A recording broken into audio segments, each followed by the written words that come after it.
If you stick with this video for 45 seconds, I think you're going to see that it's not a gossip video. My purpose here is not to gossip about basically the fact that Sonia Elsie lost her job and got kicked out of her home, got kicked out of her apartment. So I keep calling her Sonia Elsie because that makes more sense to me. Her name is actually Sonia Elsie. Sorry, shout out to Sonia. Look, for me, this scandal, is it even a scandal? This peculiar series of events brings up a bunch of topics that really matter to me in my life, and I think they do matter to a lot of other young parents, and they matter to a lot of other vegans. I'm 38 years old. I have a 4-year-old daughter. During the first year of my daughter's life, and before my daughter was born, and before my daughter was conceived, because it was totally planned, it wasn't a surprise, I did talk to my wife, now my ex-wife, about some of these issues. We had seen this pattern play out. My ex-wife and I, our minds were blown by it. We'd seen it again, and we'd seen it with Australian couples, British couples, Canadian couples, and we'd seen it in places like Thailand and Laos and China. This really weird pattern of people who want to hire a nanny, want to hire a live-in au pair, someone to clean up the house a little bit and help take care of a newborn baby or child, and they irrationally hire someone who is as young as possible and as beautiful as possible, when that just doesn't qualify them for the job in any way and doesn't foretell a positive dynamic for the husband and wife and how the whole family unit is going to work. Now, look, I don't think it's as shallow as wanting to hire beautiful people for a job. All kinds of jobs. When you're trying to hire a waitress or you're trying to hire a lawyer, you may be influenced by the fact that they're good looking. When I was hiring a lawyer in my divorce, frankly, I remember it was funny because you'd scroll through the list of lawyers, you could send an email to, try to set up an arrangement. And normally what you just get was their name and a photo of their face. And a lot of them were showing off how good looking they are. I was thinking, this is ridiculous. Am I going to hire a lawyer because it's a good looking woman? I'm not going to make the decision on this basis. This is terrible. But consciously or unconsciously, a lot of people do make decisions that way. But beauty is only one factor here. And the beauty is problematic because it can trigger feelings of jealousy on the part of the mother, and it can trigger other kinds of feelings on the part of the man in the family. We're all human. We're not made out of stone. Let's get real.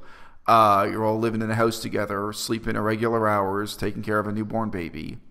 Nobody's getting a full night's sleep in those circumstances. Doesn't matter if you have 10 au pairs trying to help you. But look, beauty is only one element. I think another much more important element is the issue of authority. And this is one that's so much worse for vegans. It's really hard for a 31-year-old woman, let's say the mother of the baby is 31 years old, you got a new baby, are you going to bring in a woman who's an experienced, authoritative grandmother figure? A woman who has already raised maybe 4 babies. Maybe she's done it 4 or 5 times already. Has a ton of experience and can tell you what to do. Who's in a position to dispute or debate the decisions you make in your own house.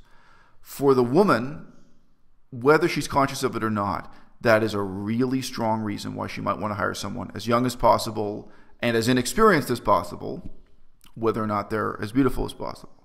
I think that's a really fundamental driving factor. And veganism makes it worse. Well, if you're talking about a grandmother figure who's going to tell you, as a matter of fact, that you have to feed your baby veal. When I was in France, standard baby food was veal in a little jar. Those are fed to newborn babies. Do you want to have that conversation with your employee, assuming you're paying for this service? Or in this case, it was just kind of room and board in exchange for help. It's really tough. That's really, really, really hard to deal with. So as a general pattern, I think I see one couple after another really kind of putting their relationship in peril and hiring someone for the wrong reasons. And in this case with Sonia Elsie, I'm not casting any shade, I'm not gossiping, but I think it is pretty clear that just as she was hired for the wrong reasons, she was also inevitably fired for the wrong reasons. It is very, very easy for women to get jealous of other women, even when there's no flirtation, when there's no cheating going on, when there's no sexual activity going on. Most women can tell on a matter of instinct if their husband is affectionate towards them, but their husband's being affectionate towards them because they're turned on by another woman. And that can just be that your husband had a conversation with a female coworker at the office, or your husband went to a strip club and came back. All these things are kind of normal in terms of the remit of middle-age experience. So a lot of women feel that they can tell that.